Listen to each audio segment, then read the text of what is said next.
Hey, it is Monday night. We're taking a look at the S&P 500 as we get ready to trade Tuesday, March 12th. If you got a chance to watch the weekend video, I talked a lot about this golden cross that was coming our way, but at the same time, we had a bearish short-term sell signal coming our way with the 10-day simple moving average barreling towards a cross down through the 20-day. And on that video, I showed you the ramifications of what could happen if that threaded through. The last time we saw a threading through like that was as we went into that last sort of like blood curdling leg down in December. So that was completely fended off today. As you can see, the 10-day simple moving average line went from pointing very much down to pretty much being flat to slightly down. And then if these gains follow through tomorrow, if we open relatively flat to only slightly down, or if we gap up, open again tomorrow, that'll definitely flatten out and pull that 10-day simple moving average up, and it will fend off the cross down through the 20-day. Hence the strength of this rally today. It needed to close at least in between these two guys, but it went for the best case scenario, closing above the 10-day and only a slight bit off of the high of the day. So this buy signal really took hold. I'm not going to sit here and say that this is the whole reason why we rallied, but this is definitely feeding very strong buy signal to the algos. And the context that gets put into is that we had that 60 Minutes interview with Powell last night, and the market read that as a sort of a reminiscent time of when we had Bernanke on 60 Minutes, which he sort of quelled and soothed the market's worries and quelled the selling a little bit, and we sort of stabilized and rallied after that. And I'm not going to say that we literally rallied the day after Bernanke's appearance on 60 Minutes. Maybe we did, but I can't remember, and I don't feel like retracing it, and it's not that important of a point to be making. I'm just trying to put it in context of what are the variables that came together to make this rally go. And I guess, sell-offs end on bad news, and buy programs end on good news. Well, that bad news that this sell-off ended on Friday was that really weird jobs number when we only had 20,000 job gains and we were expecting 200,000. So anyway, those are the ingredients that got us to this incredible breakout today, which opened on the low of day, and the gap up opened on the low of day and ran. First taking out the 200-day, taking out the 20-day, and then finally taking out the 10-day.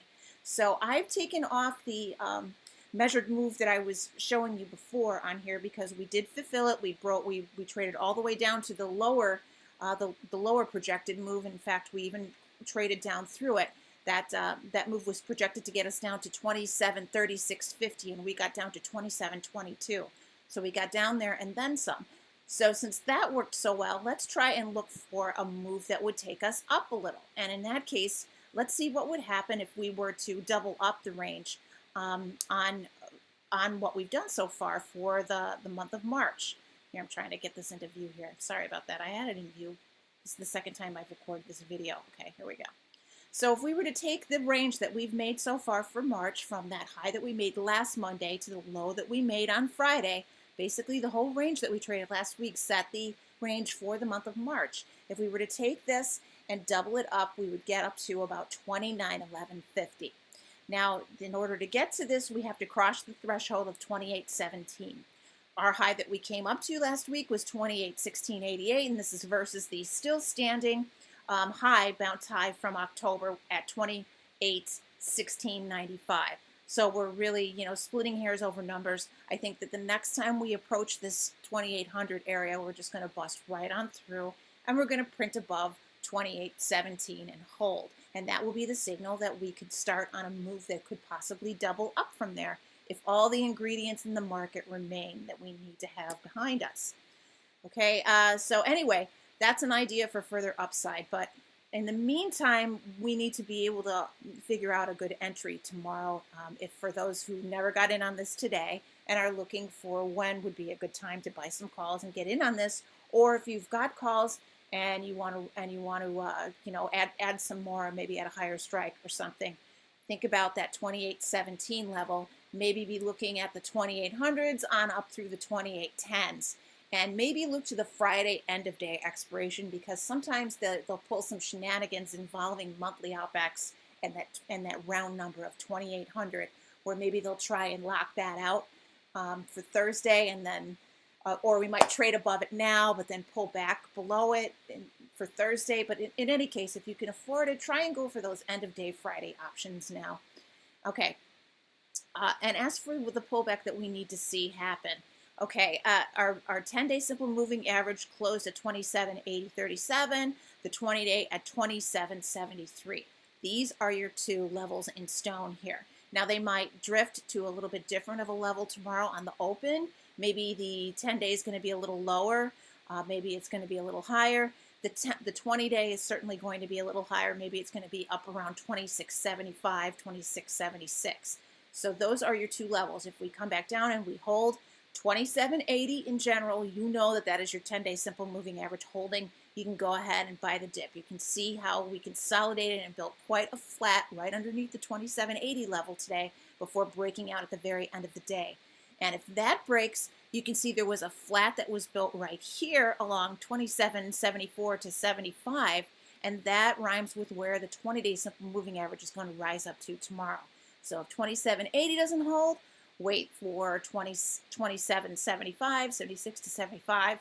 And if those two things break, we have a sort of a different flavor on the menu then. We start to actually get a little bit bearish. And I'm not saying go look at puts after I just went through a whole lecture about how we're probably going to 29.11. But what I am saying is that they might be running a few more stops or shaking a few more people out if we get below the 20-day. So look for the halfway back on today's run to hold. 27.69, well, that 27.69.58 is the halfway back for the month of March, but the halfway back on our day that we just traded is 27.65.81. And these 27.60s and 27.80 levels, they rhyme really well, don't they, with the 80 handle rule. And we're trying to get to 2,800, so we need to hold 27.80. And if 27.80 fails, then we should expect to possibly roll back as low as 27.65. However, I'm putting a disclaimer in here that the 20-day simple moving average is a very important level to hold. It'll be about 5 points below 27.80 tomorrow. We want to see that hold. That is your best case scenario. That's probably going to be your best and healthiest dip to buy. And if we break down below this, you're going to have to wait it out to see if 27.69 and then 27.65 hold.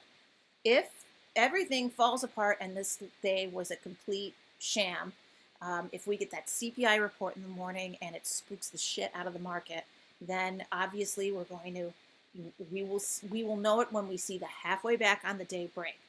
We will come in, we will not make a higher high. We will pull back to the halfway back, and if we break the halfway back, then we naturally will go and test the low. On the way to the low, though, we have the 200-day simple moving average, which offers a really good, strong line in the sand to buy. Okay, and once again, those 80 handle roll levels come into play. If we don't make a higher high over 27.84, we test 27.80. If 27.80 doesn't hold, we test 27.65. If 27.65 doesn't hold, we test 27.50. 27.51 is where the 200-day is. Okay, so just keep those, all three of those, like, of my favorite tricks in the bag. The halfway back rule, the rule of the 80 handle rule, and then, of course, the rules of holding the simple moving averages. Okay, so I hope that all made sense. Hope this gets you set up to do some stuff tomorrow. I'll be around all day tomorrow. No bugging out on you in the middle of the day. And that's it. Have a good rest of your evening. We'll see you tomorrow.